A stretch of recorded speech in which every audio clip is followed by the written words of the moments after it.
So during my MBA days, I wanted to participate in different engagements. But what used to happen was that all these were limited to a particular college. And I wanted to go beyond and participate in engagements. And then I realized that the information for all these engagements is not reaching me in time. And that's why I thought that let me start with a blog. The problem was because at that point in time, things were not online. So I think that led to the creation of Dare to Compete, which started as a blog and which is now known as Unstop. Unstop is derived from our belief that every talent needs to be unstoppable. We wanted a name which should be easy to remember, should be action, should be something that people resonate with. And once a person has heard that name, they should not forget about it. Shark Tank did give us that, I think, that respect, love that from our users that we didn't know of.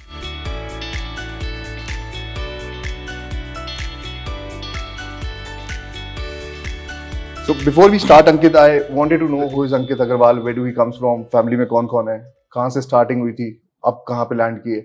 Frankly, I'm a Delhiite, born and brought up in Delhi. My parents, uncle, aunts, I think वो time वो था that everybody wanted to be a banker. So my parents are bankers, my uncle, aunts are bankers. And so to say, I'm the only person who sort of started his own business. So First generation entrepreneur. first generation, you can say so. And but I think though we come from those humble backgrounds where people have not been exposed to entrepreneurship or so, the support that I got from the family, my father and mother, I think was really, really fabulous. And I basically tell everybody that if you are looking at doing anything, you definitely need your support system, which Surrounding might support. be your spouse, your friends, or your family. You need few, I would say, agreements with them so that you're sorted for at least next few years, because you would need that support no matter what. I was lucky to have that support. Okay. And you're the only child? No, so I have my brother as well, younger brother, who is right now working with MasterCard. Okay. So back to the day's inception of Unstop. What inspired you to start this journey and how did you came up with this idea? I think now, so during my MBA days, I wanted to participate in different engagements. So that was the time when companies were starting to engage with students on campus through competitions. And there used to be college events, college festivals or so. But what used to happen was that all these were limited to a particular college. And I wanted to go beyond and participate in engagements in other colleges, in companies which are opening their doors to more campuses or so. And then I realized that the information for all these engagements is not reaching me in time. And that's why I thought that let me start with a blog. So at that point in time, I was not thinking of the business aspect of it. I just wanted to solve that problem which I was facing. So I created a blog where any information that I used to get, I used to publish it on the blog in the interest of all the students who may want to also participate. And those were the roots which were laid during my MBA itself at IMT Ghaziabad. Even in INT Ghaziabad, which is situated in Delhi NCR, the problem faced in the metro cities, I guess. Yeah. So 2 tier or 3 tier mein to it must be a very big problem. Yeah. I see the problem was same, very frankly, whether it is IIMs, IITs, IMT or any other college. The problem was because at that point in time, things were not online. I mean, I'm just talking about 2010 to 2012. It just started, I guess. Right. So it's a starting point of. I mean, the internet boom only started off in 2016 onwards when Jio was launched, frankly, right?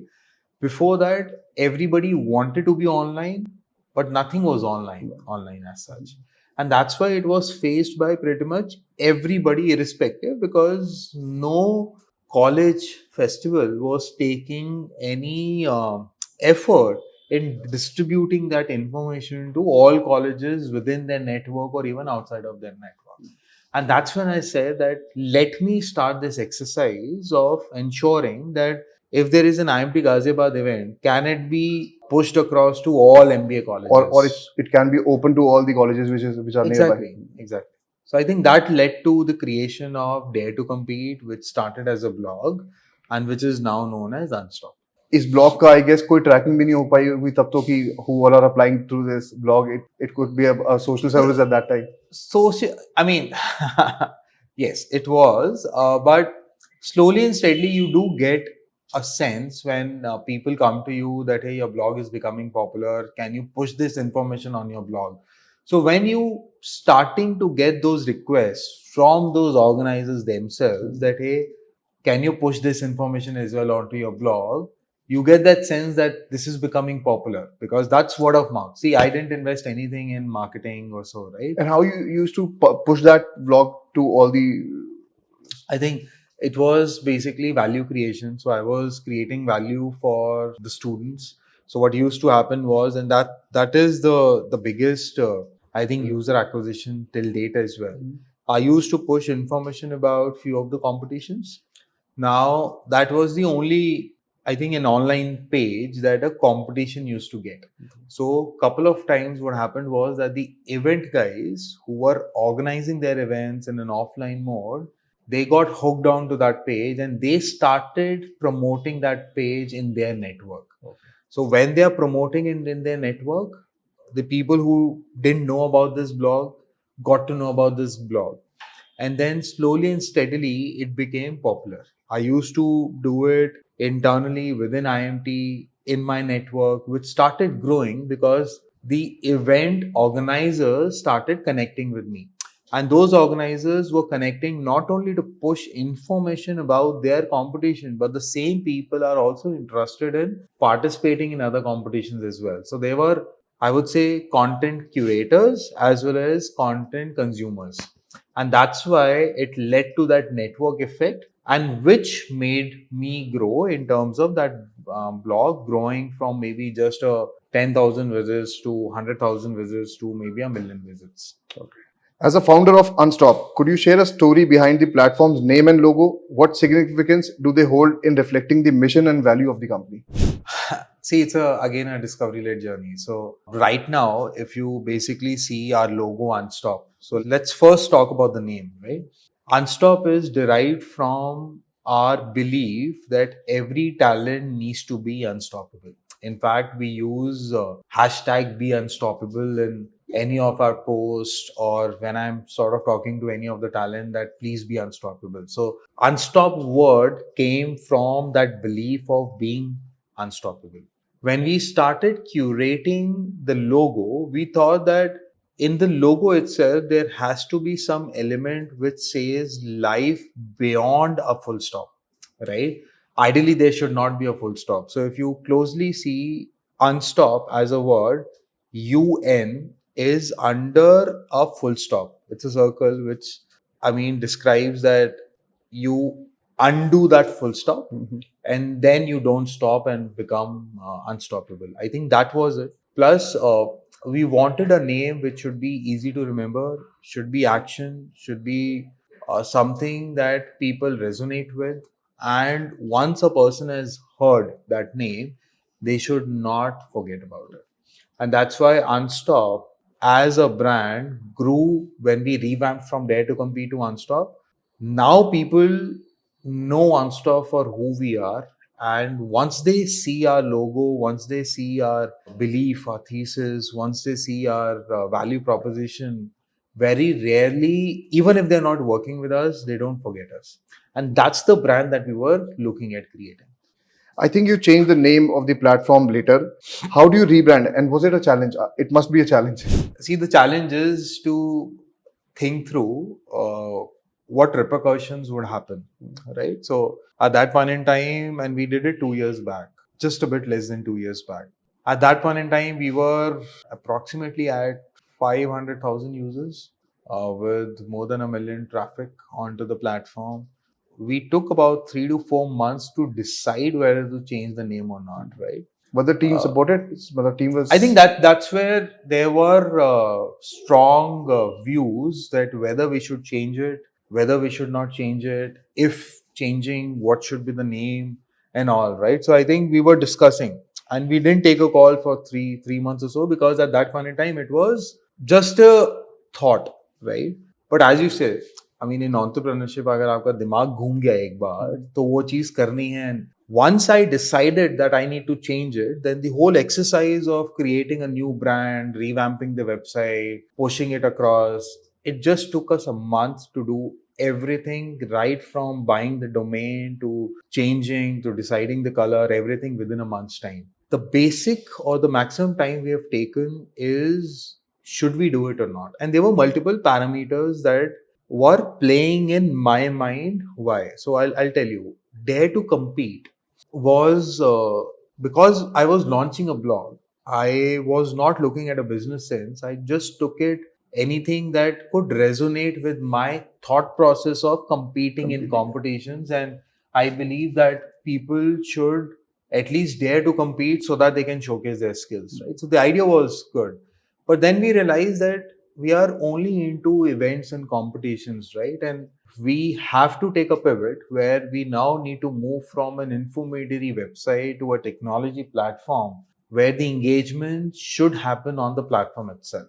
And it has to be a 360-degree, maybe an engagement or a hiring suite, whatever you would want to call it, where right from the microsite creation to registration to assessment to shortlisting to maybe any engagement like a image, videos, employers can push it on the platform itself. And we want to do anything and everything with respect to talent and to make them unstoppable. And engagement or the competition piece will just be one element of it. So that's when we thought that dare to compete may limit us in our next level of growth in our vision. And that's why we may need a more generic name to ensure that we go as broad as anything and everything with respect to talent as such. And I think that played one big role. The second aspect was that dare to compete was dare numeric to and compete. And many a times people used to say dare TWO compete or dare to complete. So there were those elements as well. People were not able to remember the name in the first, I think, look or when they hear it for the first time. Then all students used to call us D2C, which was direct to consumer as well. So we thought that if we were to do that, we need to do that right now. And that's the debate. I mean, so everybody was saying that we already have 500,000 users, a million plus traffic. Why should we do it? Because we have reached that scale. And my thought was that that is nothing for the scale that we would want. Today, we are at about 9 million users. We do more than 12 million traffic or so, right? And where I took this call from Dare to Compete to Unstop, right? From that 500K to 9 million, that's massive, right? Massive jump. So if I would have thought only for those 500 million users, I wouldn't have changed the name. But I was thinking of the next level of growth of maybe adding 10 million users or 20 million users and going global, right? So is that the right way to look at it? In my view, that's the best way. You need to see the growth when you're changing the name rather than the history. There will always be repercussions. And I mean, I have got many emails from our users that why did you change the name? We love Dare to Compete and all. Until date, many people do tell me that Dare to Compete was better. Only because they use Dare to Compete during their MBA or the engineering domain. So they are used to that name also. It's like I dare to compete. Everyone I knew. did. So that was the action. But the people who have now started using Unstop, they love Unstop because of be unstoppable, right? And that's, I think, is the right path to go. So I think decision making was a bigger process rather than the implementation or the execution as such.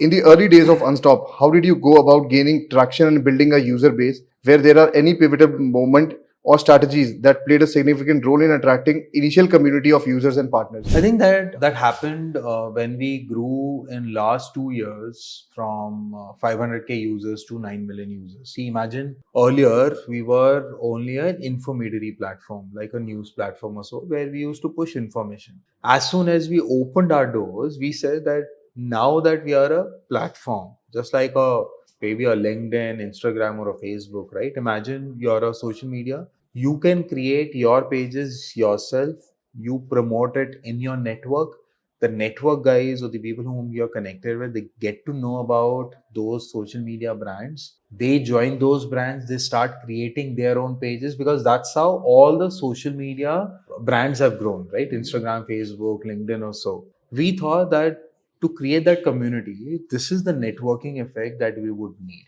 And by that time, we knew that event organizers or students is the main TG, and they will help us acquire more students. So that's why the whole technology platform was opened free of cost to these event organizers who wanted to organize college events. They were able to create all the hackathons, quizzes onto the platform. And then when they were promoting it in their network, we were getting new users, and our existing users were also getting engaged, because at the end of the day, they also need CV points. So if as a student I'm participating in, let's say, IIMS competitions or IIT competition, and if I'm able to perform reasonably well there, that brings in a CV point which I can put in my resume. And same goes for an hackathon which is organized by a recruiter or the top dream companies like a Flipkart, Amazon, Walmart, Tata's, Reliance. Because if you perform exceedingly well, you will definitely earn a CV point, but you may also earn a hiring job offer as well. And that led to the whole growth that we have seen in last 2 to 3 years. So, okay, these CV points are actually a scores given by the companies, and then you convert these scores to the CV points. I think that's not the scores given by the companies. I think so. Let me take you through an example in terms of everybody would have watched Indian Idol, right? So that's a basic example, right? Whether you would have participated or not.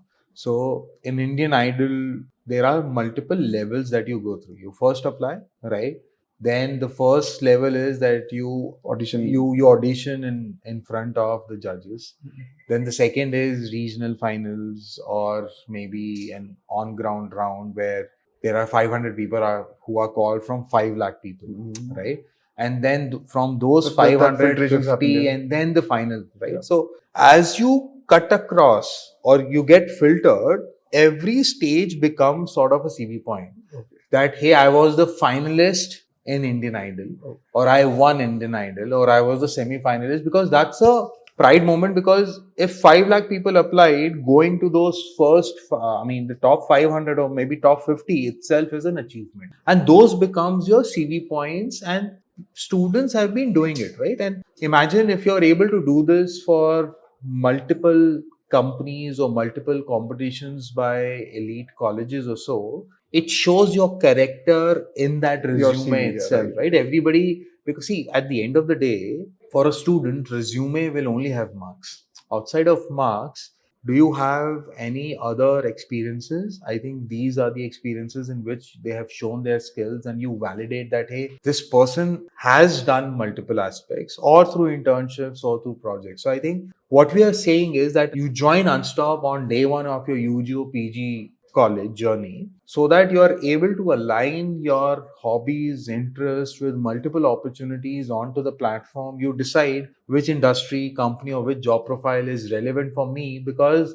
you start engaging with them in your 3 to 4 year journey of UG, or maybe 2 year journey of your PG. And that's how you create your profile or resume. And eventually, if you're performing well consistently, I'm sure you'll end up grabbing a job from your dream companies on the platform as well. And I guess employers also value all these competitions that you took part in, because me being an employer taking an interview, student getting first in dance competition or a modeling competition, I'll not value that. But yes, I'll value all these competition after the schooling which candidate took part in. I think, see, let's take another example. Hypothetically, let's take one of the top IIMs, for that matter, the IITs as well. From the marks point of view, trust me, all of them will be 90 plus percentile. So there is no difference between their marks. Complete, right? Then what is it that would differentiate Right. within IIM students, IIT students? I think what they have on their resume outside of marks. And these are the elements that they will be able to have on their resume, which becomes your talking points in an interview. Right. So if you're a consulting firm, right, you may want to see whether this person has diverse experiences, maybe in internship projects or competition, right, from marketing to finance to maybe sales, whatever that may be, right? that may become a talking point in your interview, right? And that's, I think, whether companies value that or not, that indirectly is happening in those interventions or interactions between an interviewee and the interviewer. And what's the demographic of the users that you have on your website? India, North I India. mean, it's very frankly basis the number of students that are there in India. So in India, if you divide India into 4 regions, maximum students are in South, then North, then West, and then East, right? So our platform also has the same zone because I mean, at 9 million users, they cannot be from one particular region or so, right? So just to give you those numbers, in India there are close to about 41 million students who are pursuing UG and PG program today, right? 41 million. Out of 41 million, there are 20 million who are only girls, right? But we are still at only 9 million. So there is much more to be done for us to even penetrate and go to that 40 million. And this is only, I'm talking about the institutional or the formal setting. There are other vocational centers, ITIs. If we include that, this 40 becomes 100 million as well, right? Because I think you need to also scale them up, because the kind of jobs that they get at this point in time with the skills that they have is predominantly gray collar or maybe blue collar. But can government or the society, can we do something to upskill them so that blue can go to gray can go to white? And if we are able to do that, we'll be able to grow the economy overall as well. Your journey combines experience from top consulting firms like Sapient and Deloitte with the passion of education, as seen through your involvement with Teach for India. How have these diverse experiences influenced the vision and development of Unstop? So I think, forget about Unstop, right? For every person, whatever they do or whatever they become, their experiences or the environment in which they have been born and brought up in plays a very critical role in shaping up the person who you are. Okay. So I was, I think, fortunate enough to be working with consulting firms, Deloitte, which gave me how to think through a problem from different vantage points and how to get to a solution. Right? There might be multiple solutions, but how to choose one solution versus the other. I think that analytical mindset I got during my engineering, to analyze, how to think through from different vantage point, is what MBA taught me, and I implemented it at Deloitte to get that experience in terms of combining engineering and MBA together. And when I went to Teach for India, I was exposed to the education inequity that exists not only in India but across the world. See, India has that education inequity which we all know of, right? But many of us don't know that the same exists in every part of the world, whether it's America, UK, Africa, everywhere. The quantum might be different, right? But that's true. And I think those things have led me to appreciate the efforts that go into solving those problems. And because of which, I thought that if I were to deep dive full time into Dare to Compete, which now Unstop, I need to ensure that I'm able to impact millions and millions of students, possibly across the world, just to ensure that I'm able to connect the right dots together. So when I say dots, for us, the stakeholders are students, colleges, and employers. At this point in time, they don't connect with each other because those are separated out, right? Can on Unstop itself, can I connect any student in any college across any discipline, studying in any city or country across the world, to any company across the globe who wants to interact with that right person or right talent? I think that's the aim that we are moving forward with. Could you share some key strategies or initiatives that you believe have contributed to Unstop's success and competitive startup landscape that we are into right now? I think in my view, there are two ways to look at it, and I may look at it from a positive angle. Okay, there is a different thought to this as well. I believe that to create I would say, an ecosystem, right? I'm here to create an ecosystem which entails or which commands doing everything and anything with respect to these stakeholders onto one platform, right? And I think that has contributed to a good growth. But that also makes things a bit confusing for the end user कि यार ये platform करता क्या है, ये सब कुछ बोल रहा है, क्या वो सब कुछ करता है. I think that's a challenge in the marketing approach. How do we message it across? But I think our strategy of putting Unstop as one 360-degree complete engagement and hiring suite is the best strategy that we sort of developed in last 1 year or so, and we are now starting to see those benefits out of that, right? But obviously there are certain challenges with this approach. One is that your messaging needs to be very, very clear to all the stakeholders as to what you're doing. Possibly the messaging might be same for all three of them, or messaging might be different for all three of them, right? But that's an internal executional thing. From the investor's lens or from the other competitive business lens or so, people may say that you need to focus on one business, make it 100% right, and then move on to the other business. But I think the definition of the business changes. So if I'm, let's say, into mobility, right? So, and I am only focused on cars, definitely I need to be focused on cars. Once I prove that I can sell cars, I can go into automobile, right? But if I am into business of second-hand automobiles, it can be cars, it can be bikes, anything, because the basic business that I'm doing is reselling of an automobile, not a new sale, because those both the businesses are separate, right? I'm in the latter one, where my strength is the technology platform, and irrespective, I should be able to connect all the three dots with each other very, very nicely. I think that's the zone that I'm in, and that is what is giving us the maximum benefit, because all the stakeholders are now starting to realize that this is what they need at this point. And Ankit, one question here is, was building a tech a challenge in today's world? Because now every startup has a unique idea, and converting that idea into a platform is sometimes a challenge. Was that a challenge that time also? I think again, I'm a coder, right? I did my BTech in computer science, so I know coding. I've built products. I've sort of coded my hands on. So I think for me, it wasn't a challenge to code and get the platform ready. I think the biggest challenge that happens is you need to think through the platform in a complete, I think, helicopter view first, and then go into multiple levels to deep dive into one particular aspects and then put them all together. That thought partnership or that level of zooming out becomes a challenge who doesn't come from this background. So if it's easy for me, it might be not that easy for any person who's not from a technical background, right? But that can be done, and there are numerous examples of doing that. So for me, I think it's not a necessity to have a technology background to make things easy for you, but it always value add. But for the technology platform, the other way to look at it is that any startup may start by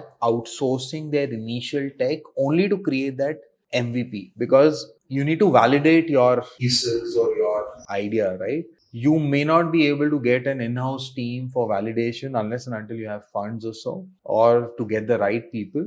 You can outsource it, but you eventually you will have to create an in-house team to ensure your product is well created, conceptualized, and executed. And in your hands. In your hands. How has your life changed after Tank?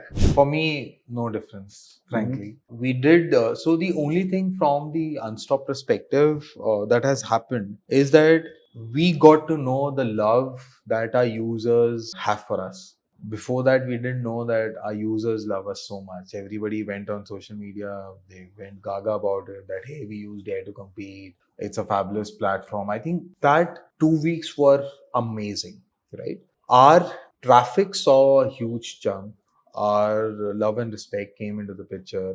We got that, I think, undue attention of everybody that we were not getting earlier because we were not spending in the marketing. So I think overall it worked phenomenally well for the brand. Now it is up to us to sustain that, right? So that may have given us a spike, but now our average engagement levels have actually jumped up, and they have been jumping up slowly and steadily over and over again. So I think that's not a problem as such, but Shark Tank did give us that, I think, that respect, love that from our users that we didn't know of.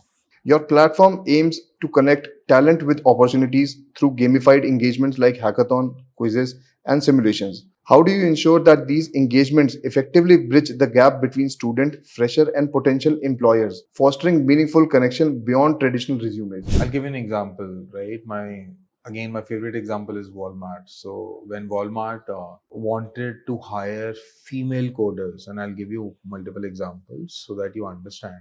They were only looking at going to IITs and NITs or their selective list of institutes, but they were not able to hire complete numbers, right? They could only hire, I think, 40 to 50% of their mandate. Then they came to us that, Unstop, can you help us reach out to every female coder in India? Because we can't reach out to all of them. We need a platform where everybody can come, register, take the assessment. We have our thresholds. We won't lower those thresholds, but the idea is that we want the best female coders pan India. The message Right. should be reached to Correct. So they open their doors, and that's why these engagements come handy, because when companies open their doors to any student from any college, they need platforms like us to reach to those students, right? And then students also get an opportunity to be part of these dream companies who will never visit their campuses, or they will never get those opportunities to be part of these companies, right? And that's where we got them. I mean, the recent edition, we got them 96,000 registrations, only female coders, right? 96,000. 96,000. And that too in a matter of about 3 weeks, done and dusted with, right? They took all the assessments and everything on the same platform, and there were offers being rolled out in the tune of triple digits, right? Which was much, much more than what they were looking at doing earlier, right? Walmart is only female coders, similar exercise Flipkart did for all engineers, and they got about 4 lakh plus engineers, which is, by the way, 2x of caretakers. Amazon did similar exercise for MBAs. Tata did it for everybody, art, science, engineering, MBA. Accenture, on the other hand, did it for the UG students across domains, STEM and all. So I think the best benefit is that from the employer's point of view, they are able to connect with any talent, and they're ready to hire the best from across. And on the other side, students are also able to get those opportunities to showcase their skills and get hired by their dream companies and align their interest and hobbies. So eventually, if you basically see, we have a penetration, and this is a real story, we have a penetration of close to 99% in the IIMs, ISB and all. They don't have dearth of jobs, right? But they're still on Unstop. And when I asked them, a couple of students have told me that, Ankit, at Unstop, we are not going there to find the hiring opportunity. Why we are going there is to figure out what not to do in life. Because on the D day, we have to apply everywhere. But if you're able to give me a sense in the first year itself that, hey, I can apply to e-commerce, FMCG, maybe BFSI, consulting, then I get to choose that, hey, maybe e-commerce is not for me or consulting is not for me. So they're using us to eliminate rather than select that this is the right approach. I think there are multiple use cases that people are using Unstop for, either to find right opportunity, to eliminate their companies, industries, or job profile that they do not want to do, or to just get access to those opportunities that they won't get in their campus. हाँ मतलब why do company will do a campus placement drive now when they can reach in every campus through online platform? That's the idea. Yeah. So we call it, I mean, we are helping companies democratize their engagement in hiring. With a community of over 8.5 or I would say 9 million students and professionals, scalability and user engagements are crucial aspects. What are some challenges you have faced in managing such a large user base, and how do you maintain high level of user satisfaction and retention? I think it drill downs to the value proposition that we have. So if the technology platform or whatever we create adds value to users, they will stick around. So I'm not really worried about that, right? So when you're connecting the dots, you will only be able to connect the dots if there is value proposition for all the stakeholders. That's the first thing. The second thing I think is more in terms of technology platform scalability, robustness, and maybe how flexible that platform is, so that if they want to do ABC, they can do ABC, but if they want to do XYZ, they should also be able to do XYZ as well. I think scalability, it's a discovery-led model. We sort of learned from our own mistakes. I still remember the first very, very big campaign that we did. We were expecting, and this is much earlier, right? Even before our name change, we were expecting 5 to 6,000 users to come and click on the play button, just like you would have heard about that. When Flipkart Billion used to days launch big billion days or so the tech used to sort of crack, because what happens is that we were expecting 5 to 6,000 to come in. We were prepared for 10,000, but 15,000 came. Okay. And we were clueless as to how do we scale for that, right? Because the first thing that you do is you create that platform, you don't anticipate the scale, right? But once you start anticipating the scale, you need to change few of the technology adoptions or implementations to ensure that that scale happens overall, right? And then from the business point of view as well, you take a call that does it really make sense for all those 50,000 or a lakh people to click on the play button in a single second, or can we segregate it over a period of time? And I think that created more value, because if we ask, let's say this example, if one company is doing and there are 1 lakh registration, if we basically say all of them to come at, let's say, 10 p.m. on this day, only 20,000 may come in. But if I basically tell them that, hey, this is the day, this is 8-hour period, you come anytime, play, then out of 1 lakh, maybe 50,000 may come in during that 8-hour period, which creates value for the employer, for the students, and as well as for the overall platform as well. So I think there are certain business calls that needs to be taken, there are certain product level calls that need to be taken, and there are certain tech level calls that need to be taken. All combined create your product better for all the stakeholders. How big is your tech team? We have we have a very, very lean team. We are in, about 125 right now, and 30 to 40% of them are Tech. Okay. As someone recognized for impactful ideas through TEDx talks and named among India's 100 great people managers by Forbes, what principles do you prioritize in leading and nurturing the team at Unstop, especially in context to rapidly growing startup environment? we learn from our mistakes, frankly. So, but I think in a startup world, your biggest asset is your people, right? But many a time you do end up hiring the right set of person for the right job. Let me explain you. In the startup journey, there is 0 to 1 journey, 1 to 10 journey, and 10 to 100 journey. Simple, right? A person who is very, very good for 0 to 1 journey may not be able to scale you from 1 to 10, and similarly 1 to 10 guy may not be able to scale you for 10 to 100. Now, as you start working with your team, you will be able to realize that which person is for what set of journey for which particular aspect. But you need to get that talent composition very, very nice. The culture comes a bit later, right? You will have to give them freedom. You will have to trust them. You will also have to give them ample amount of ownership so that they actually are able to execute things, right? That's in all these three. But in that talent acquisition mode, whenever you are hiring people, we need to ensure that whether this person is good for our kind of journey right now. So hypothetically, I don't think, let's not say that, but the probability of a person adapting into our working culture from an MNC will be very, very difficult or lesser. I'm not saying it cannot be done, but out of 100, only might be 5 or 10 people might be able to do, right?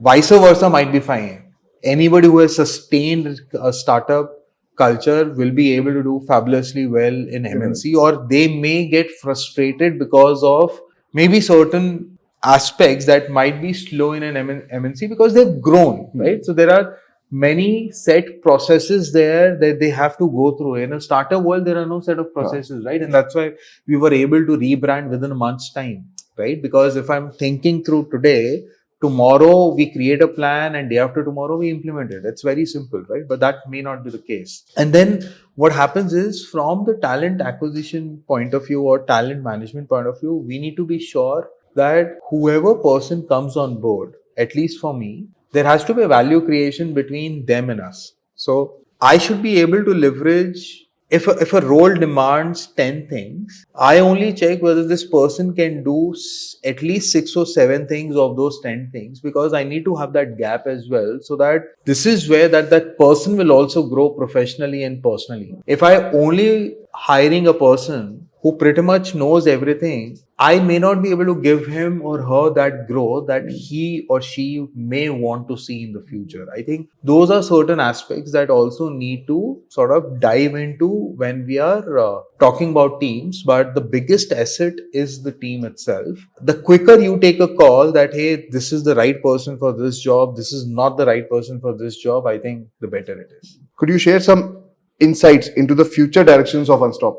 So I think few of the products that are in pipeline, I won't be able to share that. But at the root of it, I think we are creating a one-stop platform or a 360-degree platform for all these three stakeholders, so that they can come onto the platform and they can actually do anything and everything with respect to talent on a single platform.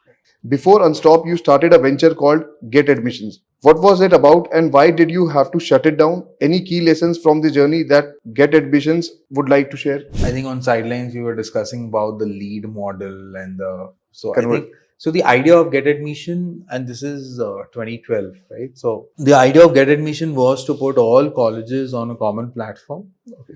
so that parents and students can browse through either their nursery, K-12, UG, PG colleges.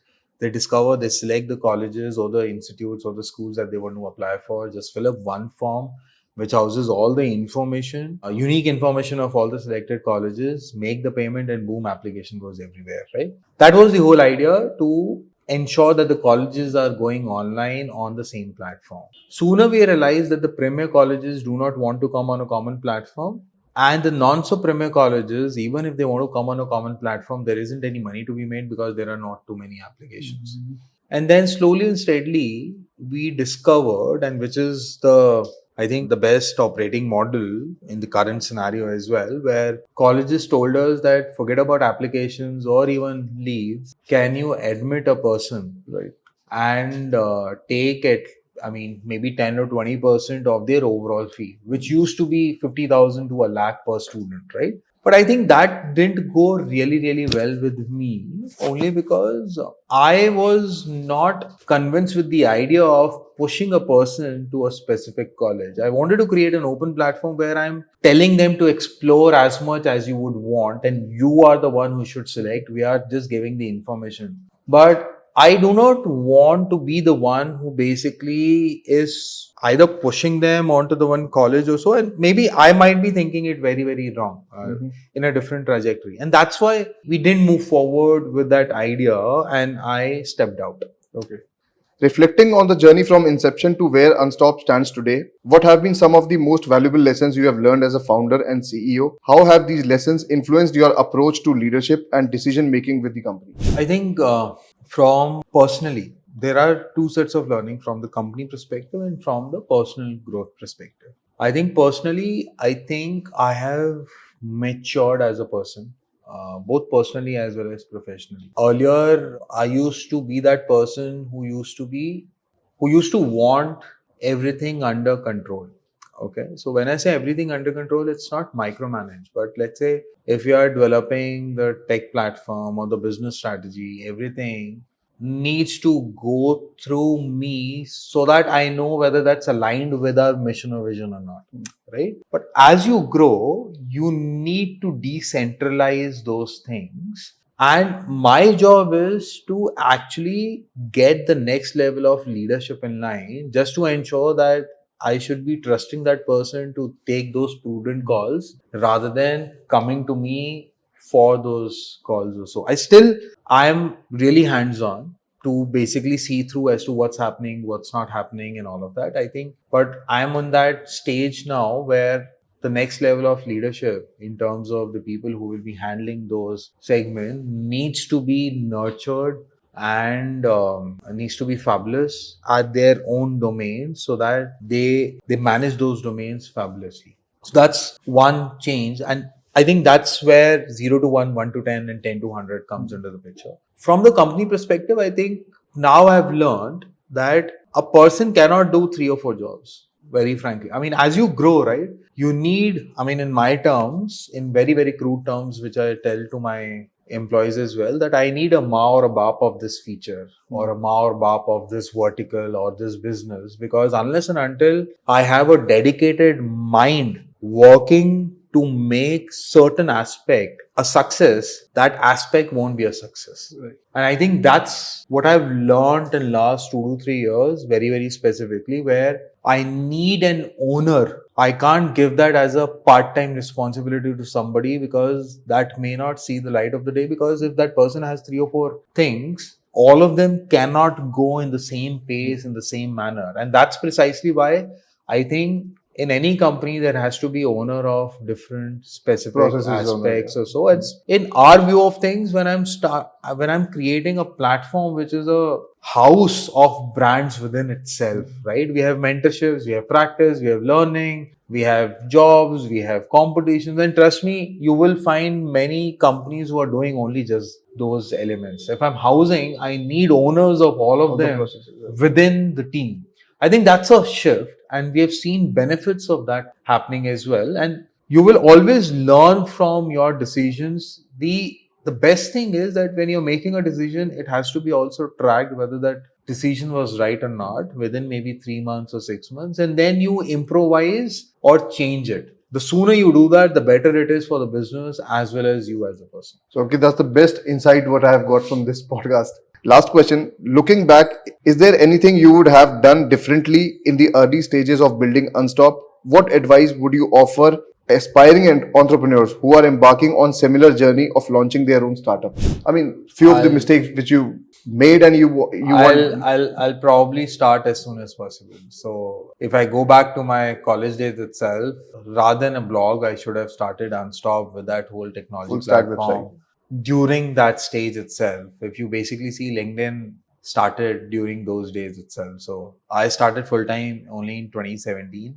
But if I were to correct, I will go back and start Unstop in 2010 itself. Last question Ankit, एक और मैंने shark tank पे भी देखा था ये, और कई लोग आपको बोलते होंगे, डू यू थिंक लिंक्डइन और Naukri can be a challenge in future to Unstop, या कुछ ऐसा बना सकते हैं?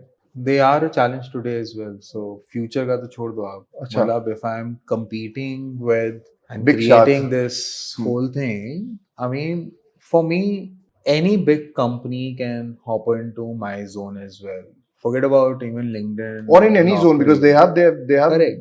See, if so, let's talk about substitutes, right? So if an event, college is doing a competition on us, they may pay us to promote that competition, or they may pay Google to promote that competition, right? So Google becomes my competitor. Simple. They may get that network effect on us, or they may get network effect on a LinkedIn. So LinkedIn becomes my competitor. For an employer, if they have X money to be spent and they are spending X money on 4 or 5 different elements, and I have those elements, then those become my competitors. So eventually, I would say they are currently not in that zone, because we are only targeting early talent, right? But can they come into our zone? I think few of them are already coming in. So it's not the future. Right now as well, we are competing with all these guys. But what I'm trying to do is that I'm trying to create a bigger pie so that all of them can survive. So I'm not saying that we need to kill each other.